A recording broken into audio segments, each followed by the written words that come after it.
او په جنت کې بازار شته. رسول صلی الله علیه و آله وسلم فرمایي بېشکه په جنت کې بازار دی چې جنتیان به هره جمعه ورته راځي او هلته په دا بازار کې ښه بوی را الوځي او د جنتیانو پر مخانو او کالو مشلي لکه یو ګرد د دوی پر مخانو او کالو مشلي او د جنتیانو حسن او جمال په بالا کېږي. دا بازار داسې نه دی چې ولاړ ته راسه، بلکې هلته د جنتیانو ښایست زیاتېږي او هره هفته دا ښایست زیاتوب کوي. هره هفته چې بازار ته ولاړ شې تر هغه د مخه ښایسته ځینې راځي. د جنت داسې بازار نه دی لکه د دنیا چې ولاړ شې ستړی هلاک ځینې راشي. نو دغه جنتیان چې د بازار څخه بیرته خپل کور ته راځي جمال او ښایست یې زیات شوی وي. هغه خپله کورنۍ ښځې ورته وایي والله ستاسې حسن او جمال زیات شوی دی. هنر هم دغه خبر ورته کوي او وایي والله ستاسې هم حسن او ښایست زیات شوی دی. د ښځو په خپل کور کې ښایست زیاتېږي بې له دې څخه چې بازار ته ولاړې شي. او جنتیان یو د بله سره کښېني او مجلس سره کوي. الله عز وجل د سورة الحجر په 43 نمبر آیات کې فرمایي ونزعنا ما في صدورهم من غل اخوانا على سرر متقابلین، یعنی د جنتیانو د زړو څخه به وباسو هر هغه حسد، کینه، بغض، خفګان، نو به داسې وي لکه ورونه او پر خپلو تختو به مخامخ سره ناست وي. دغه د جنت تختونه د زرو دي او په جواهرو ښایسته شوي دي. هلته په جنت کې خوابدي، قهر، حسد، بغض، عناد، خفګان نشته. داسې ناسته او مجلسونه یې نه دي لکه د دې دنیا، بلکې هر یو به پر خپل تخت خواب آرام او اسوده غځېدلی وي او ملګری هم پر هغه خپل تخت مخامخ ورته غځېدلی او خبرې ورسره کوي. حتی په بعضې روایتو کې راغلي دي که د خپلو اقرباو یا اشنایانو څخه یو څوک در په یاد شو چې فلانی چیرې دی، د هغه تخت به را په هوا سي او را روان به وي تر څو راسي ستا و حضور او مخې ته کښېني او مجلس در سره کوي. د دنیا حالات سره وایي. الله عز وجل د سورة الطور په 25 او نور آیاتو کې فرمایي وأقبل بعضهم على بعض يتساءلون قالوا إنا كنا قبل في أهلنا مشفقين فمن الله علينا ووقانا عذاب السموم إنا كنا من قبل ندعوه إنه هو البر الرحيم. يعني جنتان چې په جنت کې سره کښېني یو بل ته به مخ راواړوي او پوښتنې او خبرې به سره کوي. د خوشحالۍ او اطمینان په خاطر به یو بل ته وایي چې ورونو موږ په دنیا کې د الله جل جلاله څخه بیرېدلو او همیشه به په دې فکر کې وو چې پس له مرګه به پر موږ څه حالات راځي. الله جل جلاله احسان را باندې وکړي. نن موږ مطمئن او ساتلی یو چې د دوزخ یو تود باد هم موږ ته نه راورسېدي. د هغه څخه یې وساتلو. موږ په دنیا کې د الله جل جلاله څخه بیرېدلو او د هغه مهربانۍ ته مو امید وو، نو د الله جل جلاله د یاده نه و غافل، په ذکر او عبادت به اخته و. بېشکه چې هغه خدای ډېر احسان کوونکی او ډېر رحم والا دی چې پر موږ یې ډېره مهرباني وکړه او زموږ دعا یې قبوله کړه. د یو چا به هغه خپل منحرف او ګمراه ملګری ورپه یاد دی، هغه چې غوښته یې چې دی د فجور، فساد او ګناه وځایو ته بوځي، مګر دغه مسلمان او جنتي ځوان ځان ټینګ کړي او دا یې نه کړه قبوله چې د هغه ګمراهو ځوانانو سره د فسق او فساد وځایو ته ولاړ شي. نو بیا هغه ګمراه اشنای ورپه یاد شي. الله عز وجل په دغه باره کې د سورة الصافات په 50 نمبر او نور آیاتو کې فرمایي فأقبل بعضهم على بعض يتساءلون قال قائل منهم إني كان لي قرين يقول أئنك لمن المصدقين أئذا متنا وكنا ترابا وعظاما أئنا لمدينون قال هل أنتم مطلعون فاطلع فرآه في سواء الجحيم قال تالله إن كدت لتردين ولولا نعمة ربي لكنت من المحضرين أفما نحن بميتين إلا موتتنا الأولى وما نحن بمعذبين إن هذا لهو الفوز العظيم لمثل هذا فليعمل العاملون. فأقبل بعضهم على بعض يتساءلون قال قائل منهم إني كان لي قرين يقول أئنك لمن المصدقين أإذا متنا وكنا ترابا وعظاما أئنا لمدينون. يعني دغه جنتیان چې په جنت کې سره ناست دي او مجلس سره کوي نو به ځینې د دوی پر ځینو نورو مخ راواړوي او د دنیا د حالاتو پوښتنه به سره کوي. یو ویونکی د دې څخه به ووایي چې ما په دنیا کې یو ملګری درلودی، دا ملګری ګمراه او د بیا را ژوندي کېدو څخه منکر ملګری و، کمونیست و. نو دی وایي ما په دنیا کې یو ملګری درلودی چې راته ویل به آیا ته دا خبره منې چې موږ مړه سو او بیا خاورې او هډوکي سو، بیا موږ ته جزا راکول کېږي، حساب را سره کېږي. بیا نو دغه جنتي ووایي هل انتم مطلعون، آیا تاسې کتونکي یاست په هغه منکر پسې؟ په دوزخ کې یعنی هغه سړی خو اوس دا دی په جنت کې نشته، راځئ چې په دوزخ کې پسې وګورو.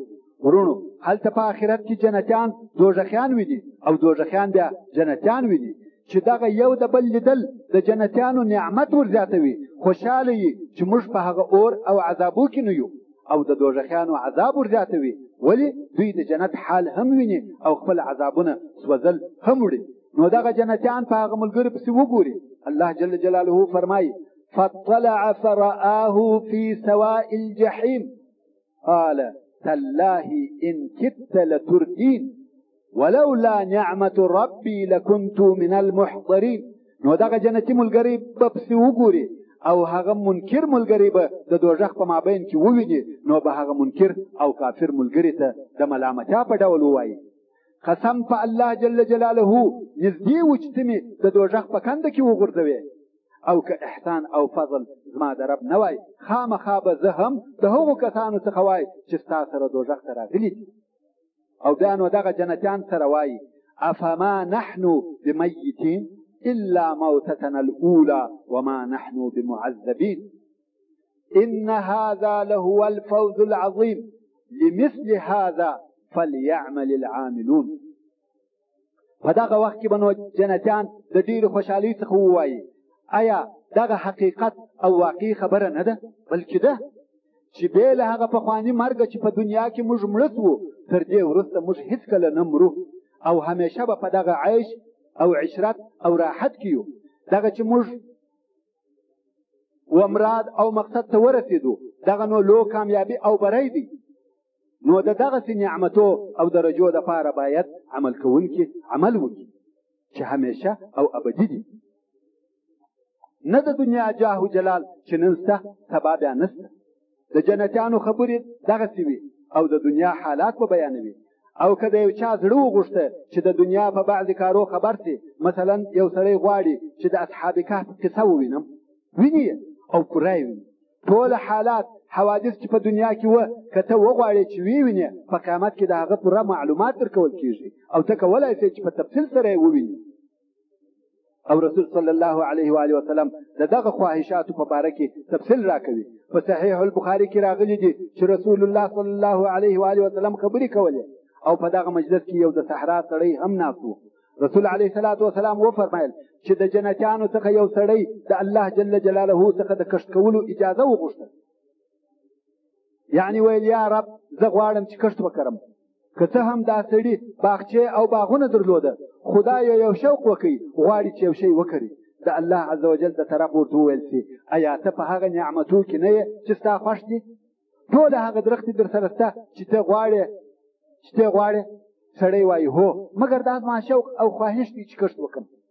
ولې داسې خلک شته چې د دنیا عمر یې په کښت تاکبري باغو او باغچو کې تېر شوی وي، نو په قیامت کې هم غواړي چې هغه کار وکړي.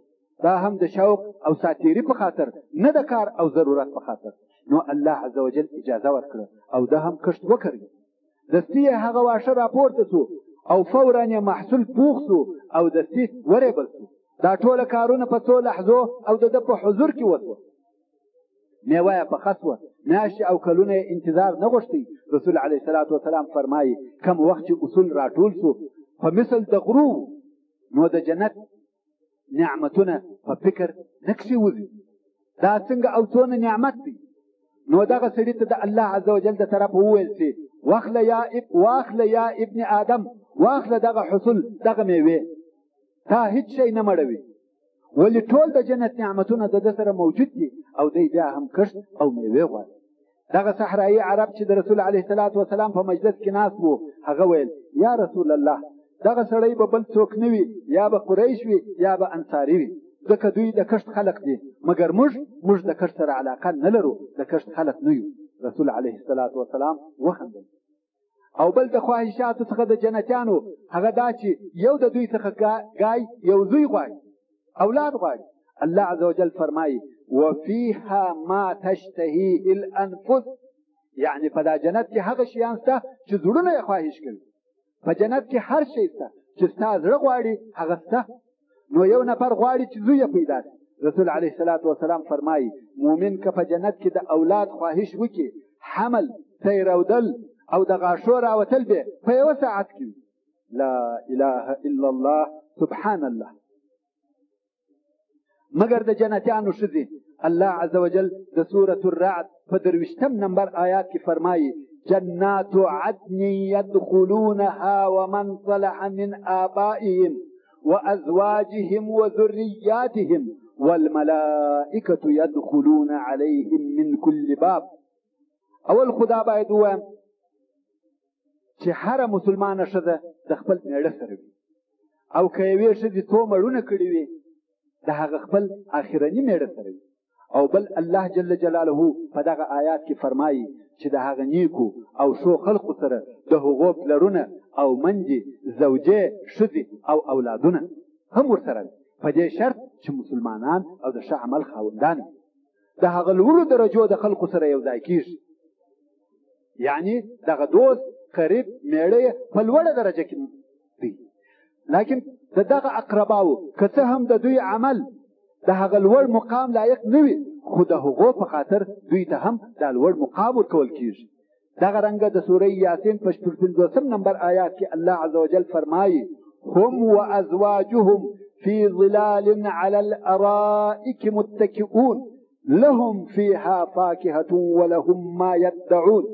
یعنی دغه جنتیان او د دوی ښځې په سایو کې پر تختو ناست وي چې تکیې به کړي وي، او دوی ته په دغه جنت کې قسم قسم میوې وي، او هر هغه شی چې دوی یې غواړي ټول خواهشات او ارزوګان یې پوره کېږي. او د سورة الزخرف په 80 نمبر آیات کې الله عز وجل فرمایي ادخلوا الجنة انتم وازواجكم تحبرون.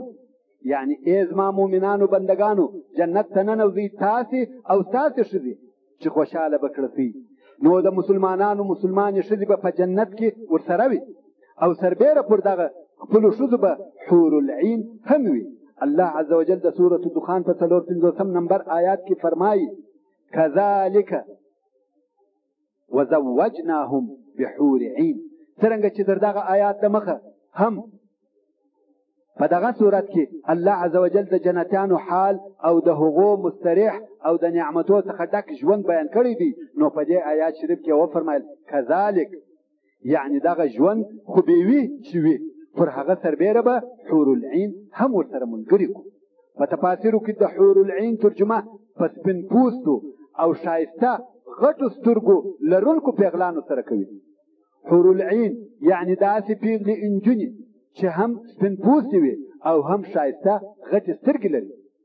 د دغه حور العین صفت الله عز وجل کوي، او د سورة الواقعه په 15 تر 19 آیاته پورې فرمایي انا انشأناهن انشاء فجعلناهن ابکارا عربا اترابا. الله عز وجل فرمایي دغه حورې په یو ښه خلقت سره ما خلق کړي دي، یعنی دوی زیږېدلي نه دي، مور او پلار نه لري، دا خلق سوی مخلوق دی. او الله جل جلاله فرمایي دوی مو پیغلې ګرځولې دي، یعنی پیغلانې او پر خپلو خاوندانو جنتیانو عاشقې دي او همزولانې دي، ټوله د یوه عمر دي. او په سورة الرحمن کې الله عز وجل فرمایي فيهن قاصرات الطرف لم يطمثهن انس قبلهم ولا جان فبأي آلاء ربكما تكذبان. كأنهن الياقوت والمرجان. یعنی په دغه جنتو کې به پټونکي بندونکي د خپلو سترګو حورې وي، یعنی بې له خپلو خاوندانو مړو څخه به د بل چا طرف ته سترګې نه اړوي، او نه به وي مسه کړي دوی د مخه تر دغه جنتیانو نه انسان او نه پیري.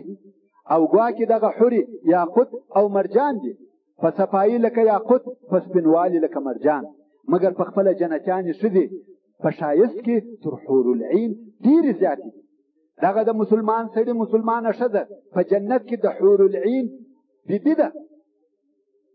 رسول صلی الله علیه و آله وسلم د جنتیانو ښځو او حورو صفت راته بیانوي او فرمایي چې دوی پاکې نظیفې دي، د میاشتې عادت او څلوېښتین نشته چې حیض او نفاس ورته وایي، دا په جنت کې نشته.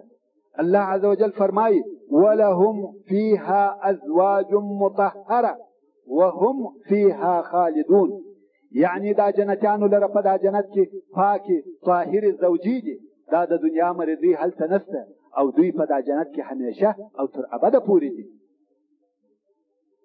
رسول صلی الله علیه و آله وسلم د مسلمانې ښځې چې جنت ته داخله سي د هغې جمال او لو درجه بیانوي او فرمایي خوندو که جنت ته داخله سي او مسلمانان خامخا جنت ته داخلیږي ان شاء الله، نو زیری دی تاسې لره په هغه شیانو چې تاسې ته درکول کیږي. د رسول صلی الله علیه و آله وسلم دا قول واوري چې فرمایي که د جنتیانو څخه یوه ښځه د مځکې و خلقو ته وګوري یا ځان ښکاره کړي، مابین د مشرق او مغرب به روښانه کړي، یعنی ټوله مځکه به د دې په نور ډکه سي. دا حور العین نه ده، دا مسلمانه جنتي ښځه ده چې په یوه کتلو یې ټوله مځکه روښانه کیږي. او رسول علیه الصلاة والسلام نور هم فرمایي چې د مشرق او مغرب مابین به په خوشبویي ډک کړي، او هغه پوړنی چې د جنتي ښځې پر سر دی تر دنیا او ما فیها بهتر او ښه دی. دغه یوه ټوټه ټوکر چې د دې پر سر دی تر ټوله دنیا او هغه شیانو چې په دنیا کې دي بهتر او ښه دی. د دغه حدیث شریف روایت امام بخاري رحمه الله کړی دی.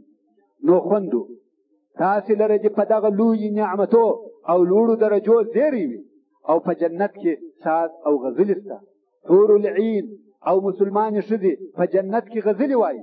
رسول صلی الله علیه و آله وسلم فرمایي د جنتیانو ښځې و خپلو خاوندانو یعنی مړو ته په بهترین او ډېر ښه آواز سره غزلې وایي چې هیڅ چا داسې آواز هیڅکله نه دی اورېدلی.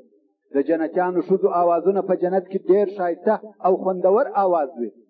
د نن ورځې د مسلیانو آوازونه یې نه دي، بلکې واقعي ښه او ښایسته آواز هلته په جنت کې دی. رسول صلی الله علیه و آله وسلم فرمایي چې د جنتیانو ښځو د غزلو څخه یوه غزل دا ده چې وایي نحن الخیرات الحسان ازواج قوم کرام ينظرن بقرة اعیان.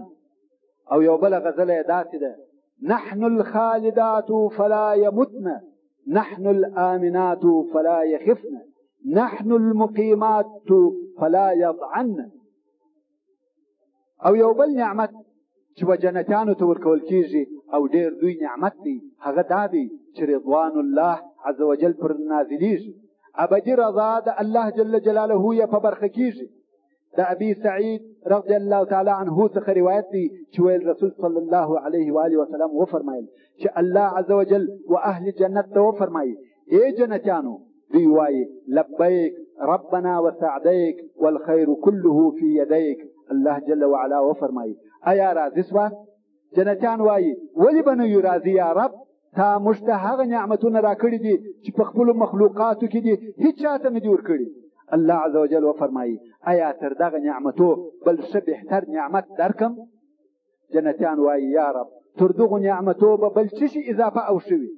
الله عز وجل وفرمایي خپله رضا به پر تاسې نازله کړم چې تر هغه وروسته به پر تاسې هېڅکله نه په قهر کېږم. د جنتیانو څخه الله عز وجل همیشه راضي وي. د الله عز وجل ابدي رضا د جنتیانو په نصیب شي، او بیا الله عز وجل تر دغه هم لوی او بهتر نعمت ورزیات کړي. بهترین نعمت چې په جنت کې تر هغه لوی نعمت نشته. رسول صلی الله علیه و آله وسلم فرمایي جنتیان چې و جنت ته داخل سي الله تبارک وتعالی وفرمایي یو بل شی هم غواړي چې در زیات کړم؟ جنتیان وایي الهي تا زموږ مخان را سپین نه کړه، تا موږ جنت ته نه کړو داخل، د اوره دې خلاص نه کړو، یعنې ټوله نعمتونه دې راکړه. نو الله عز وجل دغه لوی نعمت هم ور اضافه کړي، هغه دا چې الله جل جلاله د خپل ځان څخه حجاب ایسته کړي او جنتیان الله سبحانه وتعالی وویني. رسول علیه الصلاة والسلام فرمایي چې و جنتیانو ته هیڅ داسې نعمت نه دی ورکول شوی چې هغه دې د الله جل جلاله تر کتلو او لیدلو خوښ.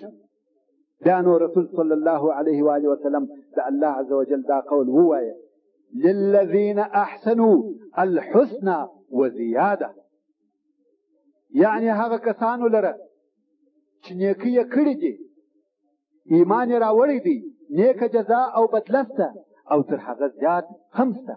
د زیاده ترجمه دیدار او لقاء د الله عز وجل ده، او په ډیرو صحیح احادیثو کې د زیاده ترجمه په لیدلو سره د الله جل جلاله شوې ده. الله پاک دې دغه لقاء زموږ په نصیب کړي چې وکریم الله عز وجل ته وګورو. هغه داسې کتل دي چې زړونه په خوشحالۍ او نیکبختۍ ډکوي، زړونه د الله عز وجل په محبت ډکوي. دا څونه کرم، څونه احسان دی چې الله عز وجل اجازه راکړي چې وده خالق لا یزال سبحانه وتعالی ته وګورو. او بیا یو عجبه کار کیږي، هغه دا چې په جنتیانو او دوزخیانو کې ناره او آواز کیږي او دوی ټوله متوجه کیږي، او هلته د جنت او دوزخ په مابین کې یو پسه درول شوی وي. نو دوزخیانو ته وویل شي: یا اهل النار، تاسې خبر یاست چې دا څه شی دی؟ دا پسه پیژنئ؟ دوی وایي هو، دا مرګ دی. او بیا په جنتیانو کې غږ وشي، وایي دا پیژنئ؟ دا پسه څه شی دی؟ جنتیان هم وایي هو، دا مرګ دی. نو ملائکې راسي او دا پسه حلال کړي چې هغه مرګ دی، او مرګ حلال کړه شو. او بیا وویل شي: ای دوزخیانو، نور نو ابدي ژوند دی، مرګ نشته. او ای جنتیانو، تاسې ته هم ابدي ژوند دی، مرګ نشته. دغه وخت نو پر کفارو عذاب ډېر شدید شي. اوس یې نو هېڅ امید نشو پاته، مرګ هم نشته، تر ابده دوی او دغه دوزخ او د هغه قسم قسم عذابونه دي. او پر جنتیانو به لوی نعمت وي، ولې تر ابده دوی او د جنت نعمتونه دي. او په جنت کې د مسلمانانو درجه نورې هم لوړېږي، هغه هم په داسې کار چې موږ یې ټوله کولی شو. رسول صلی الله علیه و آله وسلم فرمایي: ورونو دا حدیث شریف واورئ او عمل په وکړئ. رسول صلی الله علیه و آله وسلم فرمایي: په جنت کې د یو بنده درجه ورلوړه کړي، دی به وایي: یا ربي، د کومه او په څه سبب ماته دا درجه راکړه شوه؟ اصلا دغه بنده په جنت کې یو معینه درجه درلوده او دی باید په هغه خپله درجه کې وایي، مګر ناببره یې درجه لوړه شي او خپل ځان تر پخوا په لوړه درجه کې وویني. نو ځکه دی وایي: یا رب، ولې او په څه سبب زما درجه لوړه شوه؟ په جواب کې ورته وویل شي: په سبب د طلب د مغفرت ستا د زوی ستا دپاره، یعنې دا په دې خاطر چې ستا زوی تا ته دعا او طلب د مغفرت کړی دی. نو ورونو، خپلو مندو او پلرو ته دعاوي او د الله جل جلاله څخه طلب د مغفرت ورته کوئ چې د هغو درجې نورې هم په لوړېږي. ورونو، د جنت طلبول او د جنت نعمتونه د انسان څخه دا نه غواړي چې انسان باید تارک الدنیا او د دنیا کار پرېږدي. الله عز وجل د سورة الاعراف په 32 نمبر آیات کې فرمایي: قل من حرم زینة الله التي اخرج لعباده والطيبات من الرزق قل هي للذين آمنوا في الحياة الدنيا خالصة يوم القيامة.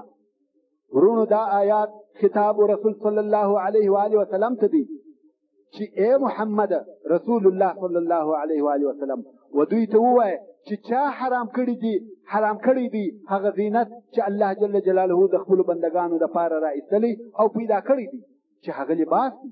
او چا حرام کړی دي پاک لذیذ خوندور شیان د رزق چې هغه د خوړلو او څښلو شیان، یعنی دا یو هم نه دی حرام. او اے محمد ووایه صلی الله علیه و آله وسلم، ووایه و دوی ته چې دغه د زینت شیان او دغه د خوړلو خوندور شیان اصلا د هغو کسانو دپاره دي چې ایمان یې راوړی دي، خو طبعا په دې دنیا کې کفار هم ورسره شریک دي، او په ورځ د قیامت او آخرت کې خاص د مؤمنانو دپاره دي. نو ورونو، دا نه ده منع چې تاسې د دنیا د نعمتو څخه خوند واخلئ، ښه ژوند کوئ مګر هو په حلال رزق. څونه چې مو زړه وي په دنیا کې ښه ژوند وکړئ مګر د الله عز وجل طاعت او عبادت مه هېروئ او مې پرېږدئ. ورونو څرنګه چې د آخري سفر بیان پر دغه ځای پای ته رسیږي او په پته کې خالي ځای شته، نو دا به بهتره وي چې په آخر کې د دغه مبارک بیان چې بیان د دوزخ او جنت دی یو څو جملې د وصیت او نصیحت پر زیات کړو چې خپلو خویندو او وروڼو ته یو خاصه یاد اوري شوي وي. مګر په دې وصیت او نصیحت کې باید څه ووایو؟ نو تر ټولو بهتره مې دا ولیده چې بهترین او ښه نصیحت هغه دی چې په قرآن کریم کتاب الله عز وجل کې راغلی دی او الله عز وجل په سورة الزمر کې فرمایي: قل يا عبادي الذين أسرفوا على أنفسهم لا تقنطوا من رحمة الله إن الله يغفر الذنوب جميعا إنه هو الغفور الرحيم وأنيبوا إلى ربكم وأسلموا له من قبل أن يأتيكم العذاب ثم لا تنصرون واتبعوا أحسن ما أنزل إليكم من ربكم من قبل أن يأتيكم العذاب بغتة وأنتم لا تشعرون أن تقول نفس يا حسرة على ما فرطت في جنب الله وإن كنت لمن الساخرين أو تقول لو أن الله هداني لكنت من المتقين أو تقول حين ترى العذاب لو أن لي كرة فأكون من المحسنين بلى قد جاءتك آياتي فكذبت بها واستكبرت وكنت من الكافرين ويوم القيامة ترى الذين كذبوا على الله وجوههم مسودة أليس في جهنم مثوى للمتكبرين وينجي الله الذين اتقوا بمفازتهم لا يمسهم السوء ولا هم يحزنون الله خالق كل شيء وهو على كل شيء وكيل له مقاليد السماوات والأرض والذين كفروا بآيات الله أولئك هم الخاسرون قل أفغير الله تأمروني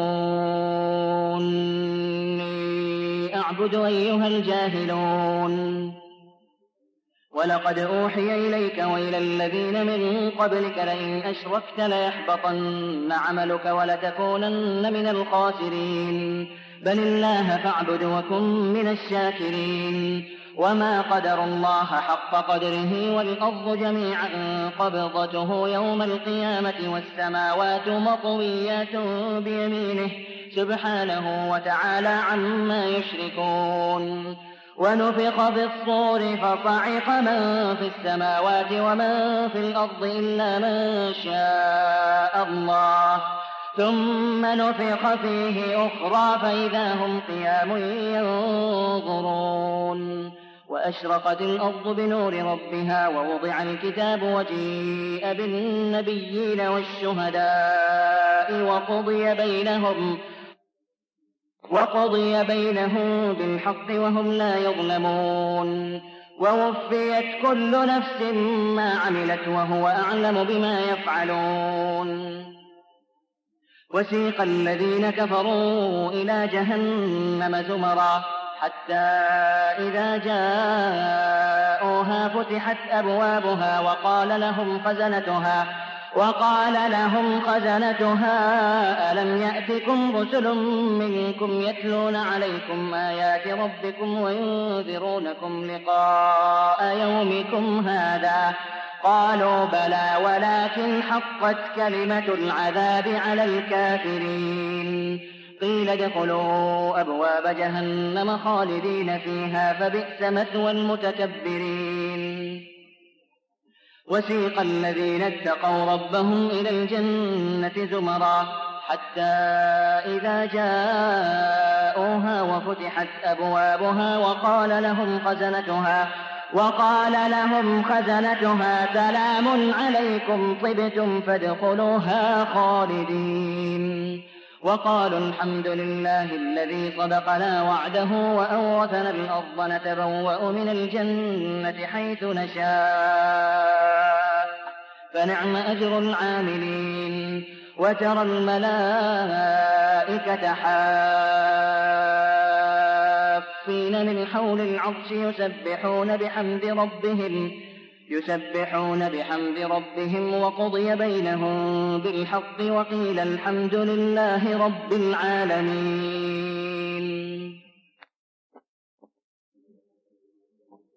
ورونو لا نصيحت الله عز وجل مجتا استكوي او فرماي قل يا عبادي الذين اسرفوا على انفسهم لا تقنطوا من رحمة الله.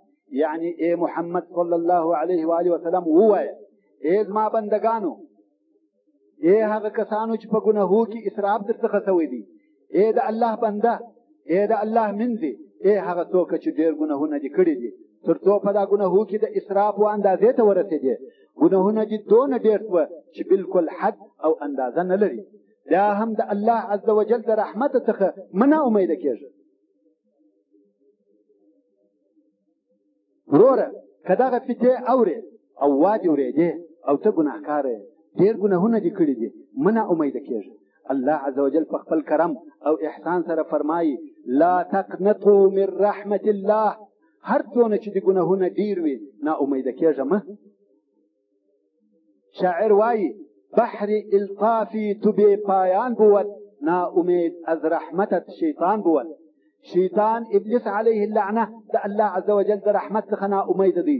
مسلمان ته نا امیدي نشایي او باید نا امیده نسی. ان الله یغفر الذنوب جميعا انه هو الغفور الرحیم. بېشکه چې الله عز وجل ټول ګناهونه بخشي که هر څونه ډېر هم وي بې له شرکه. بېشکه چې الله جل جلاله ښه بخښونکی دی او ډېر رحم والا دی. ورونو دغه آیات شریف د ارحم الراحمین د بې پایانه رحمت بیان او د عظیم الشان عفو اعلان کوي. او د خورا ډېرو سختو مریضانو هغه چې د جوړېدو امید یې نه وي د هغو د شفا او جوړېدو دپاره اکسیر بلل کېږي. مشرک، ملحد، زنديق، مرتد، يهودي، نصراني، مجوسي، بدعتي، فاسق، فاجر او نور ګناهکاران یا یاګان هر څوک د دغه آیات تر اورېدلو وروسته د الله عز وجل و مهربانۍ ته امیدوار کېږي. نو ته ای ګناهکاره بنده مه نا امیده کېږه، توبه وکاږه و الله جل جلاله ته رجوع وکړه بې له تردده، بې له شکه د اوسه څخه د الله جل جلاله تابع او فرمانبرداره بنده وګرځه. الله عز وجل فرمایي وانیبوا الى ربکم واسلموا له من قبل ان یأتیکم العذاب ثم لا تنصرون. یعنی رجوع وکړئ، بیرته راوګرځئ و خپل رب ته او تسلیم سئ و دغه خدای ته د مخه تر دې چې عذاب درته راسي. اوس لا سری وخت دی، توبه وکاږه و الله جل جلاله ته رجوع وکړه، تسلیم سه. مګر کم وخت چې بیا د الله جل جلاله د طرفه عذاب راسي یا د مرګ وخت راسي بیا نو هیڅوک هیڅ کومک او مدد نشي در سره کولی. او نور هم الله عز وجل فرمایي واتبعوا احسن ما انزل اليكم من ربكم من قبل ان ياتيكم العذاب بغته وانتم لا تشعرون. او متابعت وکړئ د هغه ډېر ښه احکامو چې تاسې ته نازل شوي دي. د قرآن او سنت متابعت وکړئ د مخه تر دې چې ناببره او یو دم عذاب درته راسي او تاسې به نه پوهېږئ چې دا عذاب د کومې خوا راغی. ان تقول نفس یا حسرتا على ما فرطت في جنب الله وان كنت لمن الساخرين. نو چابکی او تلوار کوي په عملي کولو کې د قرآن مجید، په عملي کولو کې د شریعت، په پرېښولو کې د ګناهو د مخه تر دې چې یو نفس یا څوک بیا وایي ارمان ارمان او پښیمانه یم پر هغه چې تقصیر او کوتاهي مې کړې ده د الله جل جلاله په طاعت کې، او بېشکه چې زه وم د هغو کسانو څخه چې پر مؤمنانو به مې پوسخند واهه او مسخرې به مې پر کولې چې دا څه شي کوي. او تقول لو ان الله هداني لكنت من المتقين. او د مخه تر دې چې بیا وایه که چیرې الله جل جلاله هدایت راته کړی وای زه به د پرهیزګارانو متقیانو څخه وای. أو تقول حين ترى العذاب لو أن لي كرة فأكون من المحسنين. او د مخه تر دې ښه عمل کوه چې ووایي نفس هغه وخت چې عذاب وویني نو وایي کاشکې زه بیرته دنیا ته تللی سوای نو زه به د نیکوکارانو څخه وای. دا ټوله هغه بې وخته او بې ځایه ارمانونه دي چې وایي یا بیرته دنیا ته تللی وای او یا دا چې وایي ما ته الله جل جلاله هدایت نه راکړي. د دغه ټولو په جواب کې الله عز وجل ورته وایي بلا قد جاءتك آياتي فكذبت بها واستكبرت وكنت من الكافرين. يعني غلط وايه فتحقيق ما دلائل قرآن تا تراغلی وو او دلائل ندر تراغلی وو خو تا د هغو تکذیب وکي درواغ دی وبلل او تکبر دی وکي او ته د کافرانو منکرانو څخه وې.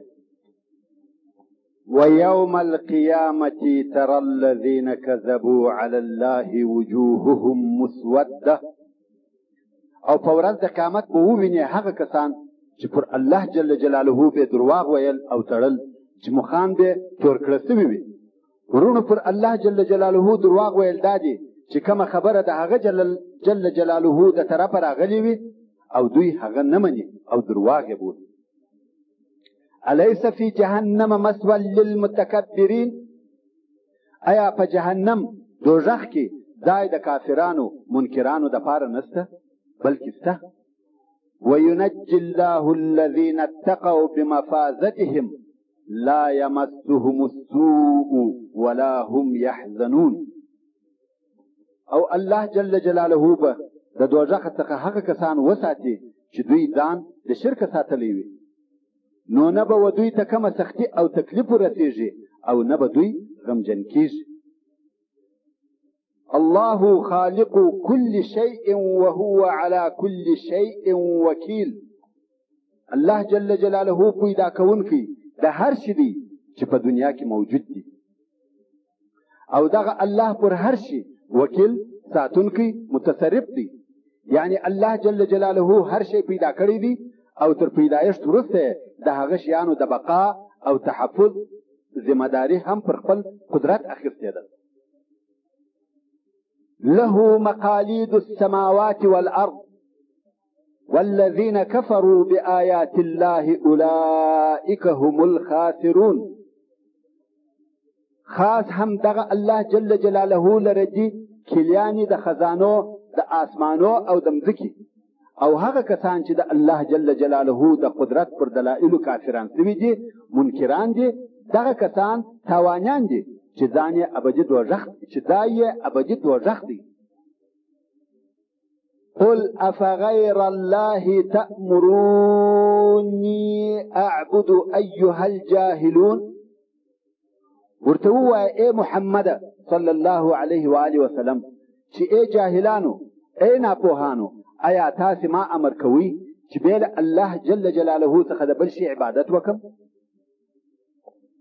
ځکه دا هغه انتهایی حماقت جهالت ناپوهي ده چې یو انسان الله جل جلاله پرېږدي او د نورو شیانو په عبادت مشغول دی.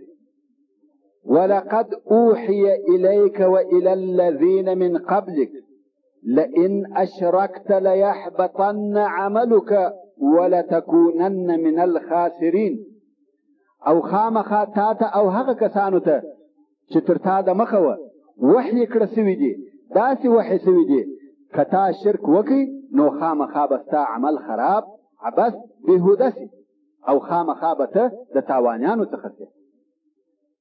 بل الله فاعبد وكن من الشاکرین. بلکې یوازې د الله جل جلاله عبادت کوه او د شکر کوونکو څخه اوسه. وما قدر الله حق قدره. او دغه مشرکانو د الله جل جلاله تعظیم نه دی کړی هغه د جل جلاله حق او ور تعظیم. یعنی مشرکانو د الله جل جلاله عظمت علویت کمال جلال لویی او بزرګي تر هغه اندازې نه و پیژندله څونه چې پر یو بنده د هغه معرفت او پیژندګلوي لازمه ده. والأرض جميعا قبضته يوم القيامة والسماوات مطويات بيمينه سبحانه وتعالى عما يشركون. او ټول مځکه د قیامت په ورځ د الله جل جلاله په قبضه تصرف کې ده او اسمانونه پیچل سوي لکه د کاغذو د یو لولې په شان د ده جل جلاله په راسته لاس کې دي. پاکي د ده الله لره او دغه الله لوړ او لوی دی تر هغه شیانو چې دوی ورسره شریکوي په عبادت کې. کومک غوښتل، رزق او اولاد طلبول دا ټوله باید د یوه الله جل جلاله څخه وسي، د بل چا په وسه نه دي پوره. ونفخ في الصور فصعق من في السماوات ومن في الأرض إلا من شاء الله ثم نفخ فيه أخرى فإذا هم قيام ينظرون. او د سور په شپېلۍ کې به پوکړه سي او مړه به سي هر هغه څوک چې په آسمانو او مځکه کې دي، بې له هغه کسانو څخه چې الله جل جلاله د هغو د نه وژلو اراده وفرمایي. او بیا به پوکړه سي په هغه سور کې بل وار چې ناڅاپه به دغه مړه خلق ټول ولاړ وي، منتظر به وي چې څه راباندې کېږي. وأشرقت الأرض بنور ربها ووضع الكتاب وجيء بالنبيين والشهداء وقضي بينهم بالحق وهم لا يظلمون. او مځکه به روښانه په نور د رب د دې سي د بندګانو د فیصلې لپاره، یعنی مځکه به روښانه سي په نور د رب د دې د بندګانو د فیصلې لپاره. او کتاب یعنی عمل نامې به د حساب د پاره کښېښول سي. انبیا شاهدان به د هر امت څخه راوستل سي او د دوی په مابین کې به په حق او عدل سره حکم وسي او پر دوی به ظلم نه کېږي چې یا دې عذاب زیات ورکړه سي یا دې ثواب کم ورکړه سي. ووفیت كل نفس ما عملت، او پوره به ورکړه سي هر نفس هر چاته جزا د هغه عمل چې د کړی و. وهو اعلم بما يفعلون، او حال دا چې الله جل جلاله ښه عالم دی پر هغه اعمالو چې دوی یې کوي، نو د خپلو اعمالو جزا به ورکړه سي.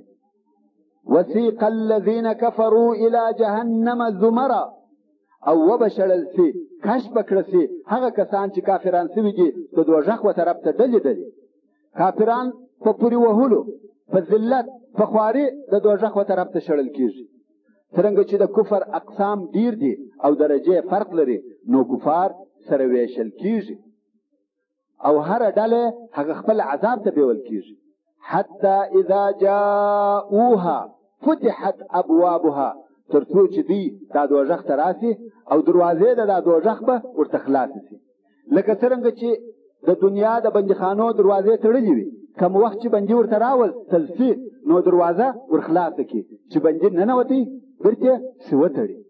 د کفارو هم دغه حالت دی، کوم وخت چې دوزخ ته راوستل سي نو دروازې ورخلاصې کړي او دوزخیان په پورې وهلو ور وغورځوي او بیا دروازې پسې تړل کېږي. وقال لهم خزنتها الم ياتكم رسل منكم، او دغه کافرانو ته به هغه متصرفان د دا دوزخ ووایي ایا تاسې ته د تاسې څخه رسولان نه ورغلي؟ یعنی ستاسې هم جنس انسانان و تاسې ته د الله جل جلاله د طرفه نه ورالېږل سوي چې سمه لارې درښول. يتلون عليكم آيات ربكم وينذرونكم لقاء يومكم هذا، چې ویل به دغه رسولانو پر ستاسې د رب آیاتونه او بیرولست به تاسې د ملاقات د راتګ څخه د دغې ورځې. قالوا بلا ولكن حقت كلمة العذاب على الكافرين، کفار به وایي بلکې رسولان راته راغلي وه، لیکن ثابته سوې د کلمه حکم د عذاب پر کافرانو. قيل ادخلوا ابواب جهنم خالدين فيها فبئس مثوى المتكبرين، نو به دا کفارو ته وویل سي ننوځئ د جهنم په دروازو چې همیشه به په دا جهنم کې اوسېدونکي یاست، پس دا دوزخ د متکبرانو د هستوګنې دپاره بد ځای دی. وسيق الذين اتقوا ربهم الى الجنة زمرا، او بیول کېږي بلل کېږي به هغه کسان چې دوی د خپل رب څخه بیرېدل ډلې ډلې د جنت و طرف. دلته هم څرنګه چې د ایمان او تقوا درجې فرق سره لري، نو د هرې درجې مؤمنان سره جلا جلا سي او بیلې بیلې ډلې به ځینې جوړې سي او هره ډله په ډېره مینه او محبت سره د جنت و طرف ته لېږل کېږي. حتى اذا جاءوها وفتحت ابوابها وقال لهم خزنتها سلام عليكم طبتم فادخلوها خالدين. تر هغو چې دوی جنت ته راسي او د جنت دروازې به د مخله خلاصې شوي وي او دوی ته به متصرفان د جنت وایي پر تاسې دې سلامتیا وي. محترم ورونو، څرنګه چې دا د آخري سفر آخري پیته ده، نو موږ نه وکولای سوای چې هغه پاته آیاتونه درته ترجمه کړو. نو په پای کې مو و الله جل جلاله ته سپارم. وما توفیقي الا بالله والحمد لله